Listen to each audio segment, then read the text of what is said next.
Hey y'all, welcome to 70s Daydreams. It's been a while. Happy New Year. Happy late New Year, I should say. We haven't seen y'all since 2025. Yeah, we were going to do a Christmas episode, but that got away from us. But we're here and we're still reviewing lovely 70s animation for the masses. We got Alder here. Say hi. Hi. I'm pretty excited about this one. It took me a while to find this clip. I remembered it, but I had to do a bunch of digging to earth it up. And it is a very, very short animation from a British documentary about the music industry, primarily glam rock, which is one of my favorite genres of music. So yes, it's called the show was called the London Program, and this episode was interviewing the record producer Mickie most. He's worked with a lot of big names, Suzi Quatro, Mud. I believe he was also a producer on I Love Rock and Roll, the original. Most people don't know that that song is actually a cover. It's not, Joan Jett did not write it. It's a cover, and I think he was involved with the production of the original, which came out a few years prior to her version.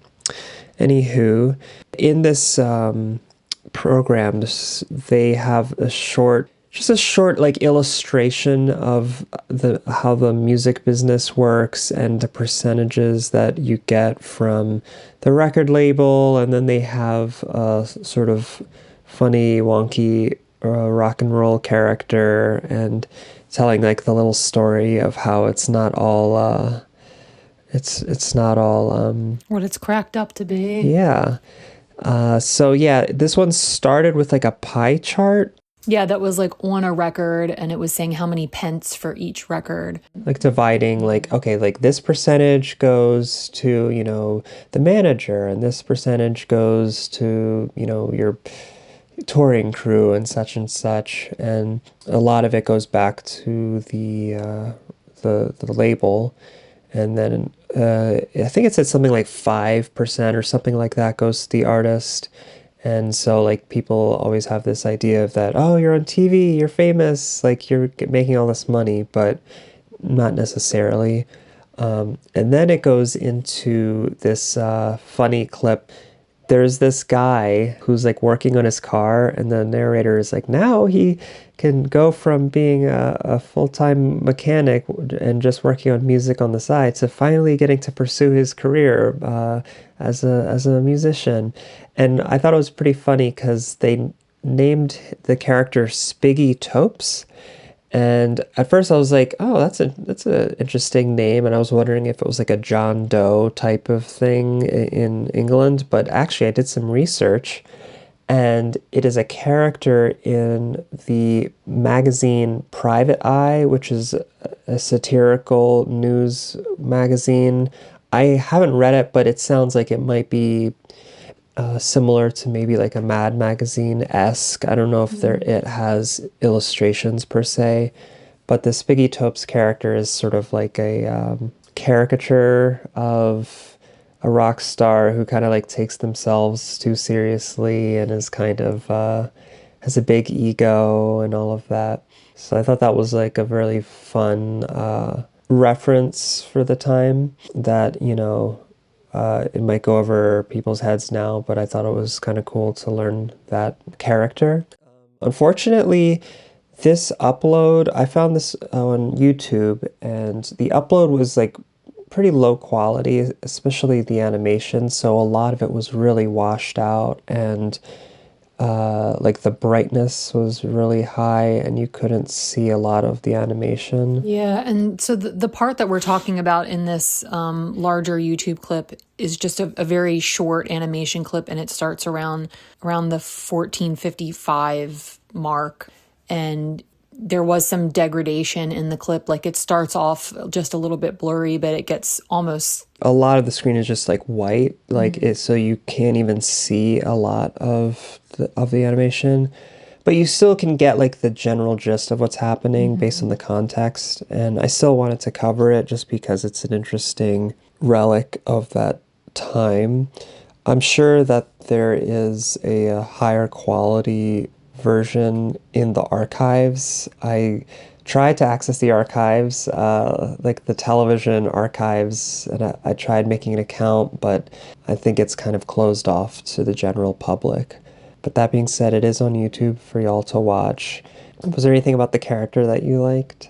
I really liked the last scene. It was kind of like, even though the artist gets paid a certain amount, they still have to pay people after getting paid. Yeah. And when the film was degraded such that you can't really tell what's going on, it was like pieces of clothing, I believe, were being stripped off of him. And then the very last image, you could see that he had been like stripped bare, but like he was in this really funny posture at the end, which I thought was cute. So the animation itself was like very rudimentary. There wasn't like a lot of elaborate movement. It seemed like it was done relatively quickly.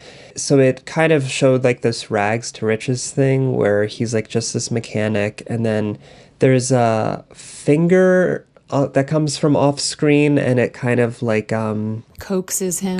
He's like, yes, come here. Like it was supposed to be like the Svengalian manager person who's like trying to, woo him with this record contract. So like, oh, you don't have to be a mechanic anymore. You can be rich and famous and play your music. And so you see that hand off screen sort of, enticing him. I think there's like a bunch of like stars that cloud around him as like he becomes glamorous, and he gets like new clothes, and he has his new guitar, and I think he has like the platform shoes and like the whole like get up that people wore in that time. And then there's this short sequence where he's like sort of like dancing around with his guitar, and he's like shaking his butt at the screen and like just doing like a whole kind of Mick Jagger-y type of thing. But then, as you're saying, he has to pay everyone, like slowly all of the material things that he gets get stripped away, and at the end he's just like naked and just kind of like has nothing and is sort of down and out.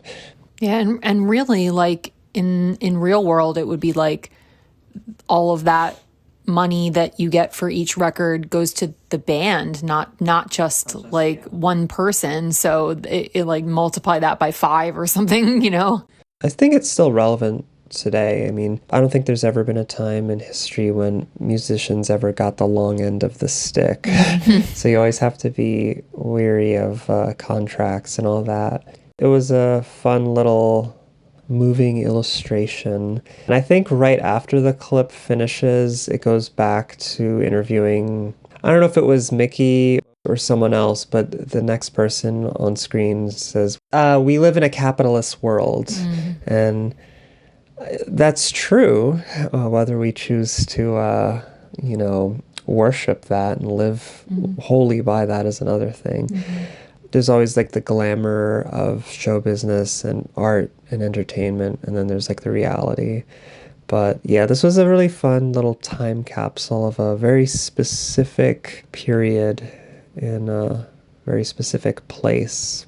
And I like the idea of us covering things too that are not pristine, like that are degraded, that have like age, and that are maybe really, really obscure. Like this is probably one of the most obscure ones that we've done. Like you wouldn't be able to find this really anywhere, and to just run the whole gamut of 1970s animation.